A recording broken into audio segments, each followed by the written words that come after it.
आणि आता एक महत्त्वाची बातमी येतेय। शिंदेगडाच्या पदाधिकाऱ्याने एक वादग्रस्त वक्तव्य केलेले आहे। अमरावतीमध्ये महिलांना बंदूक बाळगण्याची परवानगी द्या, महिलांना मी बंदूक घेऊन देईन असं नानकराम नेभनानी यांनी म्हटलेलं आहे। 2-4 चांगले लोक मेले तरी चालतील, मात्र वाईट लोक वाचले पाहिजे नाहीत असं वादग्रस्त वक्तव्य नेभनानी यांनी केलंय।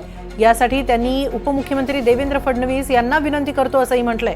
तर नेभनानी यांच्या वक्तव्यानंतर अनिल बोंडे यांनी त्याचं समर्थनही केलंय। यांचं सर्वांचं मला माहित नाही, मात्र पहिल्यांदा मला बंदूक द्या असं बोंडे म्हणालेले आहेत। एकीकडे बदलापूर घटनेवरून विरोधकांकडून जोरदार सरकारवर टीका होत असताना आता सत्ताधारी पक्षातल्या लोकांकडूनच वादग्रस्त वक्तव्य येऊ लागलेली आहेत।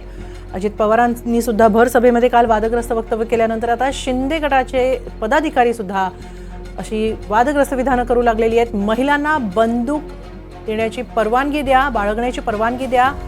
आपण यासाठी उपमुख्यमंत्री आणि गृहमंत्री देवेंद्र फडणवीस यांना विनंती करू। 2-4 चांगले लोक मेले तरी चालतील, मात्र वाईट लोकही मारले गेले पाहिजेत असं वक्तव्य नानकराम नेभनानी यांनी अमरावतीमध्ये केलेलं आहे। शिंदेगडाचे ते पदाधिकारी आहेत।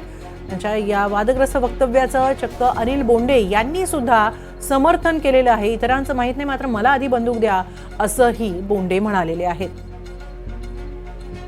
मैंने मुख्यमंत्री साहब देवेंद्र फडणवीस साहब को विनंती की है कि महिला को रिवॉल्वर की परवानगी दे, और विशेषकर अमरावती में अगर वो परवानगी देंगे तो मैं सभी बहनों को रिवॉल्वर मेरे तरफ से लेके दूंगा। वो आत्मरक्षा के लिए रिवॉल्वर रखे, और जो भी उसमें 2-4 अच्छे आदमी भी मर गए तो चलेंगे, लेकिन गलत आदमी कोई भी बचना नहीं चाहिए। तुम्ही देखील म्हटलं की मला देखील रिव्हॉल्वर दिली पाहिजे, का तुम्हाला रिव्हॉल्वर मिळावी असं वाटतं का?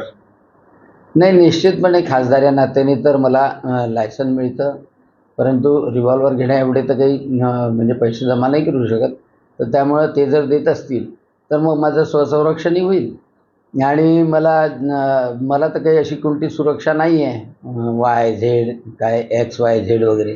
तर त्याच्यामुळं स्वतःचं संरक्षण स्वतःच केलं तर जास्त बरं राहतं, कारण कितीही कायदा सुव्यवस्था चांगली असली तरी शेवटी स्वतःचं संरक्षण करण्याचा अधिकार स्वतःलाच आहे।